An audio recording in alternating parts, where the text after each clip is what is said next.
Welcome to my next class. The name of the chapter of class 10 is the idea of history. In our previous class, we were discussing about chapter number 1 and over there we discussed, और हम लोग वहाँ discuss क्या किए, वहाँ हम लोग discuss किए कि history of sports, okay, sports का हिस्ट्री के बारे में हम लोग डिस्कस किए और वहाँ पे स्पोर्ट्स का हिस्टोरियोग्राफी हम लोग डिस्कस की। पहला गेम जो था हिस्ट्री है, जिसको पहला गेम माना जाता है, उसको हम लोग मनचला गेम कहते हैं। उसके बाद आपका काइट फ्लाइंग, ये सबसे पहले चाइना में शुरू हुआ और मोहनजोदाड़ो में हम लोग खुदाई के बाद after excavation we got dice, हम लोग डाइस वहाँ से मिला and it proves to us that people of Mohenjo-daro, they knew the game of playing dice. ये सब हम लोग देखे। उसके बाद क्रिकेट के बारे में हम लोग डिस्कस की कि क्रिकेट जो है वो इंग्लैंड का नेशनल गेम है, ओके, और ये 1709 में, ओके, 1709 में इंग्लैंड में शुरू हुआ। ओके, डार्टफोर्ड एक जगह है जो सूर्य में पड़ता है। सूर्य कहाँ पड़ता है? इंग्लैंड में पड़ता है। इस तरीके से हम लोग टोटल चीज देखें और ये भी देखें कि इंडिया 1983 में वर्ल्ड कप क्रिकेट जीता और 2011 में धोनी की कैप्टनशिप में ये वर्ल्ड कप क्रिकेट मैच जीते इंडिया। ओके, उसके बाद हम लोग आगे बढ़ेंगे और हिस्ट्री ऑफ स्पोर्ट्स के बारे में और हम लोग आगे बढ़ते हैं। एक चीज़ और मैं बताता चलूँ कि पिछले क्लास में हम लोगों ने कुछ बुक्स देखा था। बोरिया मजुमदार की किताब, रामचंद्र गुहा की किताब,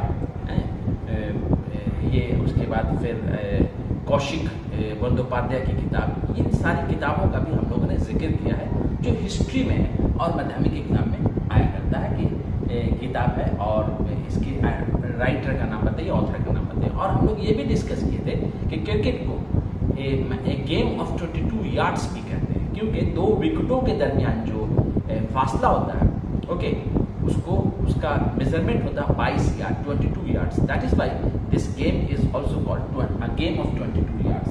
now let us discuss about hockey. Okay, hockey देखिए 1885 में हॉकी क्लब का एस्टैब्लिशमेंट हुआ। कहाँ? कलकत्ता में। Hockey club was founded at Calcutta। उसके बाद 1928 में देखते हैं कि इंडिया पहली मरतबा, okay, India first time one gold medal at Amsterdam Olympics में इंडिया ने पहली मरतबा हॉकी में गोल्ड मेडल पाया था।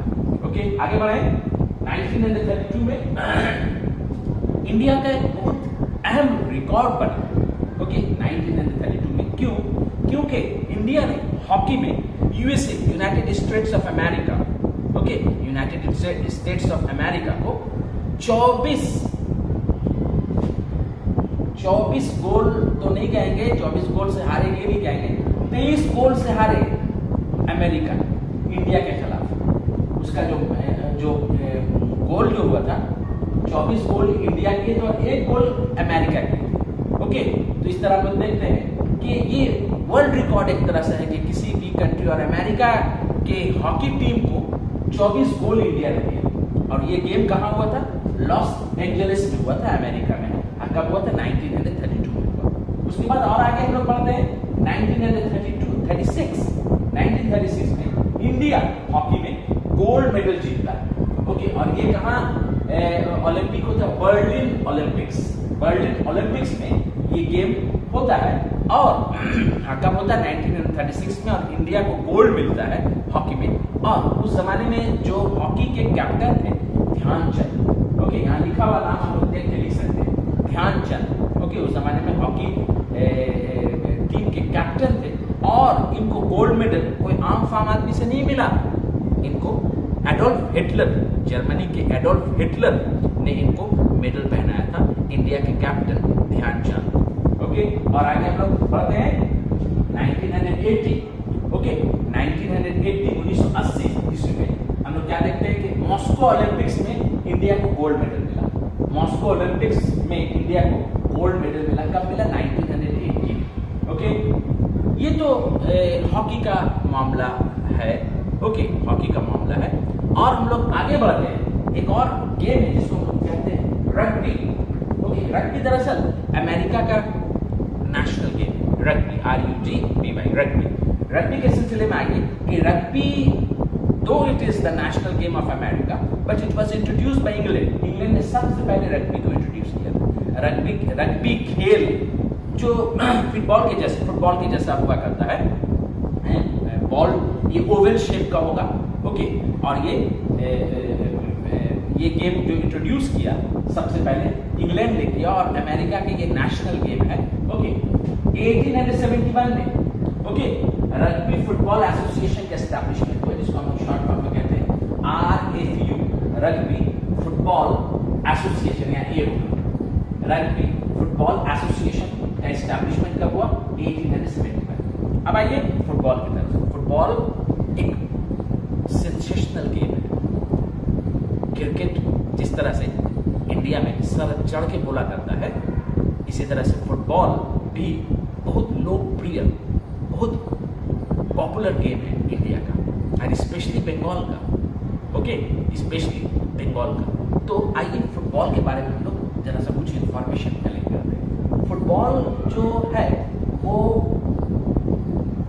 इंडिया में, ओके, इंडिया में सबसे पहले जो फुटबॉल खेला गया, ओके, वो है अप्रैल 1854।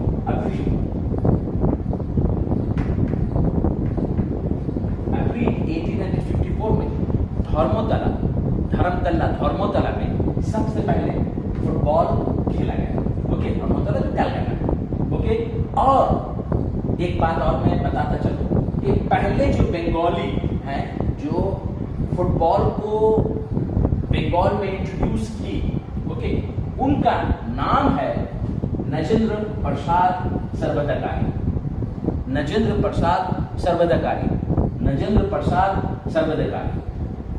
प्रसाद सर्वदकारी को फादर ऑफ इंडियन फुटबॉल भी कहते हैं, क्योंकि नजेंद्र प्रसाद सर्वदकारी ये सबसे पहले फुटबॉल गेम को इंडिया में इंट्रोड्यूस किए। कब? 1854 में। और अप्रैल 1854 में सबसे पहला फुटबॉल मैच खेला गया, फुटबॉल का गेम को खेला गया कलकत्ता धर्मतला में। ओके, धर्मतला के ग्राउंड में इसको खेला गया। और नजेंद्र प्रसाद सर्वदकारी पहले बंगाली हैं जो फुटबॉल खेले। ओके, इंग्लिश टीम में खेले। ओके, और इसी वजह कर इन्होंने जो फुटबॉल मैच को इंट्रोड्यूस किया बंगाल में, इसी वजह कर इनको फादर ऑफ इंडियन फुटबॉल कहते हैं। Okay, father of Indian football कहते हैं। साथ ही साथ ये एक क्लब का एस्टैब्लिशमेंट किए थे। ओके, नजेंद्र प्रसाद सर्वदकारी एक क्लब का एस्टैब्लिशमेंट किए थे। उस क्लब का नाम है Willingdon club, WELLINGTON, Willingdon club, Willingdon club. Okay, और आगे आइए 1863 में। ओके, 1863 में फुटबॉल एसोसिएशन का एस्टैब्लिशमेंट होता है। कहाँ? लंदन में। ये सब डेट्स वगैरह, ईयर्स वगैरह आपको याद रखना होगा क्रोनोलॉजिकली, क्योंकि माध्यमिक एग्जाम में MCQ में कहीं से भी क्वेश्चन पूछ सकता है। तो फुटबॉल एसोसिएशन का एस्टैब्लिशमेंट हुआ कहाँ? लंदन में। कब? 1863। और आगे बढ़िए जुलाई 1889 में। ओके, जुलाई 1889 में ओके मोहन बगान एथलेटिक क्लब का एस्टैब्लिशमेंट कब हुआ? 1889 में कलकत्ता में मोहन बगान एथलेटिक क्लब का एस्टैब्लिशमेंट 1889 में जुलाई के महीने में हुआ। ओके, और आगे बढ़िए, ये जो डेट देख रहे हैं 29 जुलाई 1911, 29 जुलाई 1911, this date is very important. Why? Because Mohun Bagan ने एक मैच जीता। ओके, एक शील्ड जीता। उस शील्ड का नाम है IFA शील्ड। ओके, यहाँ शील्ड नहीं लिखा हुआ है, SHIELD। IFA शील्ड, IFA का फुल फॉर्म क्या होता है? Indian football association. Indian football association का शील्ड जीता था। कौन? मोहन बगान। कब? 29 जुलाई 1911 को। किसके खिलाफ जीता था? East Yorkshire regiment. East Yorkshire regiment के टीम को मोहन बगान ने हराया। कब हराया? 29 जुलाई 1911 और आईएफए इंडियन फुटबॉल एसोसिएशन के शील्ड को जीता। ओके, इंडियन फुटबॉल एसोसिएशन के शील्ड को जीता। एक और मैं बात बताता चलूं कि आईएफए जो है इंडियन फुटबॉल एसोसिएशन, इसका एस्टैब्लिशमेंट 1893 को 1893 को आईएफए इंडियन फुटबॉल एसोसिएशन का एस्टैब्लिशमेंट। ओके, और हम लोग ये देख चुके हैं कि ईस्ट बंगाल का जो एस्टैब्लिशमेंट हुआ जुलाई 1889 में। ओके, तो ईस्ट बंगाल ने क्या किया? आपका ईस्ट यॉर्कशायर रेजिमेंट को हराया और आईएफए शील्ड जीता। ओके, शील्ड जीता। आईएफए का full form Indian football association, जिसका एस्टैब्लिशमेंट 1893। ये क्वेश्चन आ चुका है मैथमेटिक्स में। मेरे ख्याल से ये क्वेश्चन 2018 या 19 में आया। Okay, I am not sure, but ये क्वेश्चन आ चुका है कि मोहन बगान ने ईस्ट यॉर्कशायर रेजिमेंट को कब हराया था, या क्वेश्चन इस तरह है कि IFA Indian football association, okay, कब मोहन बगान ने जीता था। तो आंसर होगा 29 जुलाई 1911। ओके, आइए नेक्स्ट क्वेश्चन है 1920 क्या चीज है? ईस्ट बंगाल क्लब का establishment. East Bengal club football का एक क्लब है जो कलकत्ता में है और इसका बुनियाद कब रखा गया? 1920। ओके, 1930 भी बड़ा इंपॉर्टेंट डेट है। ओके, ईयर वो क्यों? Federation international T football association, जिसको हम लोग फीफा कहते हैं। फीफा का फुल फॉर्म क्या हो गया? Federation international day football association, FIFA. ये फीफा का जो मैच हुआ करता है, फुटबॉल मैच, हर 4 साल में हुआ करता है। हर चौथे साल में ये ओलंपिक गेम की तरह, ओके, ओलंपिक गेम। लेकिन ओलंपिक गेम जो 776 बीसी में शुरू हुआ था, ओके, गॉड ज़्यूस की ऑनर में। ओके, तो वहां पे डिफरेंट गेम्स वहां पे ऑर्गेनाइज होता है, वहां खेला जाता है। लेकिन फीफा स्पेशली फुटबॉल के लिए, और हर चौथे साल में फीफा मैच हुआ करता है। ओके, तो फीफा का एस्टैब्लिशमेंट कब हुआ? 1930 ईस्वी में। ओके, 1930 ईस्वी में हुआ। ओके, 1930 ईस्वी में हुआ। और एक चीज मैं और बताता चलूं, 1956 फुटबॉल की दुनिया में या फुटबॉल के हिस्ट्री में क्यों इंपॉर्टेंट है? क्योंकि इंडियन फुटबॉल टीम, ठीक है, इंडियन फुटबॉल टीम जो थी वो मेलबॉर्न ओलंपिक्स में चौथे नंबर पर आई थी। ओके, यानी पहला गोल्ड है, दूसरा सिल्वर, तीसरा ब्रोंज और चौथा में कोई मेडल नहीं है। ठीक है, लेकिन ये इंडियन फुटबॉल टीम के लिए बहुत बड़ी बात थी कि 1956 में, ओके, मेलबॉर्न ओलंपिक में इंडियन फुटबॉल टीम चौथे नंबर पर आई थी। और आगे बढ़िए 1982 भी इंपॉर्टेंट है फुटबॉल के लिए। क्यों? AIFF यानी ऑल इंडिया फुटबॉल फेडरेशन का एस्टैब्लिशमेंट हुआ।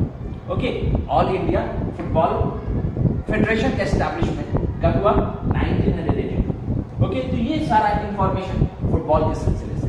ओके, देखिए एक और क्वेश्चन हमने देखा है मॉडल क्वेश्चन में कि स्वामी विवेकानंदा, ओके, स्वामी विवेकानंदा, हम लोग Swami Vivekanand, we know about Swami Vivekananda that every 12th January we observe National Youth Day. That is the birthday of Swami Vivekananda, 12th January. Okay, तो उन्होंने फुटबॉल के सिलसिले से क्या कहा है? Very important. और ये क्वेश्चन आता है कि कोट दे देगा। ओके, क्या कोट है? Bengali youth could get to heaven, okay, playing football and reading the Gita. Okay, Bengali youth, Bengali नौजवान जो है वो हेवन, जन्नत के करीब जा सकते हैं फुटबॉल खेलने से वो जन्नत के करीब जा सकते हैं फुटबॉल खेलने, अगर वो फुटबॉल खेलेंगे तो वो जन्नत के करीब जा सकते हैं। ओके, देन रीडिंग गीता अगर वो पढ़ेंगे तो वो जन्नत के नज़दीक नहीं जाएंगे, लेकिन फुटबॉल खेलेंगे तो वो जन्नत के नज़दीक जाएंगे। लेकिन यहाँ पे इनकम्प्लीट है, यहाँ पे इनकम्प्लीट है। आगे लिखा हुआ है कि कोड में कि अगर आप फुटबॉल खेलेंगे तो आपका मसल्स मजबूत होगा, आपका ब्रेन एक्टिव होगा और गीता को आप बढ़िया से समझ सकेंगे। ये हाफ कोट है, हाफ कोट नहीं होना चाहिए, ये मिसलीड करता है। ओके, एनीवे, तो ये जो कोटेशन है किसने कहा था? स्वामी विवेकानंद। ओके, स्वामी विवेकानंद ने कहा। आज हम लोग अपने क्लास में क्या सीखे? हम लोग हिस्ट्री ऑफ स्पोर्ट्स देखे, जो क्लास 10 के पहले चैप्टर में है, द आइडियाज ऑफ हिस्ट्री में। हम लोग यहाँ पे हॉकी के बारे में देखे, हम लोग यहाँ रग्बी जो अमेरिका का नेशनल गेम है, उसके बाद फुटबॉल का पूरा हिस्ट्री हम लोग देखें, कब शुरू हुआ, मोहन बेगॉन ने आपका कौन सा शील्ड जीता, किसको हराया, और total so on and so forth we have seen. Okay, so this is all about history of sports. In next class we will discuss another topic of chapter number 1 of class 10. So till then, thank you very much.